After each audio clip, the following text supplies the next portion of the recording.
Bonjour à tous, aujourd'hui je vous présente mes lectures du mois de janvier 2016. Au programme 4 livres. Le journal d'un vampire en pyjama de Mathias Malzieu, Seul sur Mars d'Andy Weir, Le charme discret de l'intestin de Gillian Anderson et Je t'ai rêvé de Francesca Zappia. Le premier, c'est Le journal d'un vampire en pyjama de Mathias Malzieu. Donc Mathias Malzieu, si vous ne le connaissez pas, c'est le chanteur du groupe Dionysos.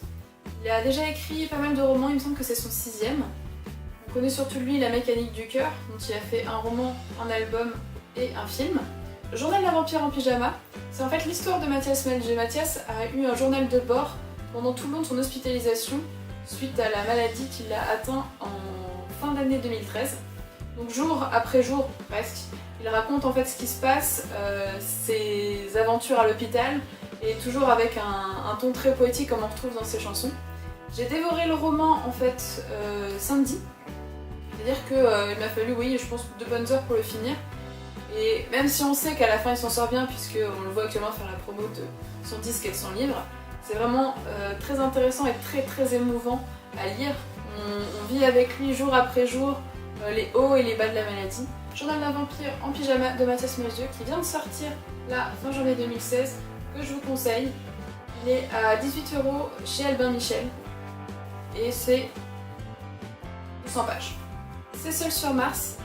C'est le bouquin qui est à l'origine du film qu'il y a eu avec Matt Damon. J'ai vu le film, j'ai adoré le film et du coup je me suis dit il faut absolument que je lise le livre. Donc je l'ai acheté, il est paru chez Milady, donc à 7,90 € en format poche. C'est donc l'histoire de Mark Watney. Il est envoyé sur Mars avec toute son équipe et il reste bloqué là-bas lors d'une tempête de sable où tout le monde est reparti et lui est seul sur Mars. Il a aucun moyen de communiquer avec la planète Terre au départ en tout cas. Et en fait on suit jour après jour son journal de bord, depuis le moment de l'accident où tout le monde est parti, il reste seul, jusqu'à un point qu'on connaît si on a vu le film, parce que le film est quand même vachement fidèle au bouquin. Il y a quelques changements parce qu'au cinéma il y a certains points qui passent pas, on parle pas trop pipi caca au cinéma, pour une fois.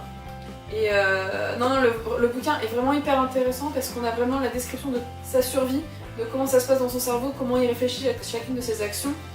Et le bouquin est vachement drôle, j'ai passé un très bon moment. Là il est en format poche, il fait 470 pages, chez Milady, et franchement je vous le conseille très fort. Donc le 3e livre, c'est Le charme discret de l'intestin. Donc c'est une doctorante en médecine qui a écrit ce livre. C'est en fait l'explication de comment fonctionne notre intestin, qu'est-ce qui se passe du moment où l'aliment rentre dans votre bouche et au moment où il ressort. Donc c'est vraiment une analyse complète et une explication complète du fonctionnement. On apprend entre autres, ce qui est vachement populaire, c'est comment faire caca, ou les fameux dessins de faire caca avec les genoux levés. C'est un très bon livre sur la première moitié du livre. Une fois passé la première moitié, c'est beaucoup plus basé sur des maladies, des choses plus précises, un petit peu plus techniques, et j'ai eu beaucoup plus de mal à lire la deuxième partie. La première partie, c'est notre vie de tous les jours, hein. Manger, faire caca, la digestion, mon estomac qui fait du bruit. Et la seconde partie, on est beaucoup plus sur les maladies. Et c'est vrai que si on n'a pas eu les maladies, on sait pas trop de quoi ça parle, on comprend pas très bien exactement les effets. Mais en tout cas, le livre, pour sa première partie, est très intéressant, et quand vous aurez après l'estomac qui gargouille, vous saurez pourquoi. Et donc le dernier roman, c'est Je t'ai rêvé. C'est un roman qui est paru en collection R, au fin décembre 2015. Donc c'est l'histoire d'une jeune fille qui est diagnostiquée schizophrène, et elle n'est pas sûre que ce qui se passe dans sa vie, de ce qu'elle voit, en fait, elle n'est pas sûre que ce soit vraiment la réalité. Donc elle prend beaucoup de photos pour s'assurer que les choses existent réellement, et ensuite elle compare entre ce qu'elle voit à l'instant T et ce qu'elle verra plus tard.